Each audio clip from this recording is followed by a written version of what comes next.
Gisubhan na ang bagong skywalk sa barangay Magikay, Mandawi City nga gitukod human gidemolish ug na-damage ang karaang istruktura. Samtang hinabang sa mga residente gipanghatag sab sa City Hall. Ang report ni Nico Sereno.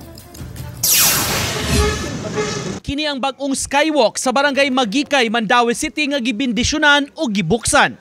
Kung kahinumduman, tuig 2023 gidemolish ang karaan nga skywalk sa lugar human misabod ang usa ka van nga nakapahuyang sa istruktura. Matod sa DPWH, mas taas na ang clearance niini para dili maigo sa mga dagkong sakyanan. I-raise up nila itong maayo tungkol na itong mga itabo sa una nga ubos na kayo ang yang vertical clearance.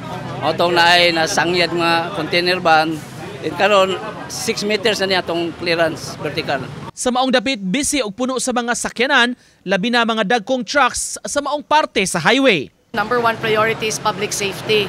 So pagpahibaw nila ito nga naguba niya nga ito ang skywalk sa Magikay, daghang kay nato actually sa atong opisina, mga estudyante ug mga ginikanan. Kay we want to reduce the risk of accident. Isip ko sa commuting student good kay kanang gamit jud ang skywalk ba sa mong paglabang-labang. Dili lang dili lang ma-ensure ang among safety. Hadlok naman may magkuhan kanang labang bilis.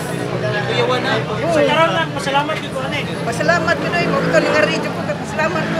Muabot sa 20 million pesos ang gasto sa pagtukod sa skywalk, lakip na ang ipamutang pa nga mga suga og CCTV.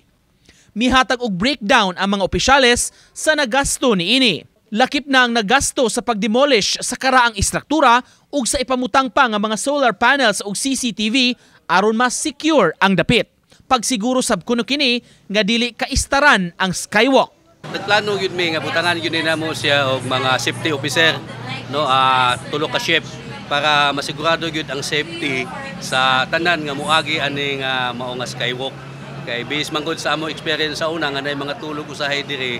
Sa laing bahin sa Subang Dako Gym kaganiha, nagkatapok sab ang mga residente sa duha ka mga barangay. Unang gihimo ang hamubong programa uban ang mga local officials gipangunayan sa mayor.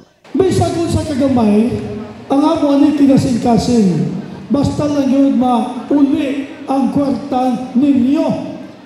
Kwarta man din nato, bisag kung sa ngayuda nga ipanghatag, assistance tanan, medical, hospitalization, burial, ato ng kwarta gigamit. Wa hinon magdugay ang mga opisyales ug nang lakaw dayon. Human niini gisugdan ang programa nga Tabang Mandawi. Gipangunayan sa syudad ang pag-apod-apod og tag 3,000 pesos abag sa mga residente ubos sa crisis situations. Uban ni Godfrey Relien, Nico Sereno, Balitang Bisdak.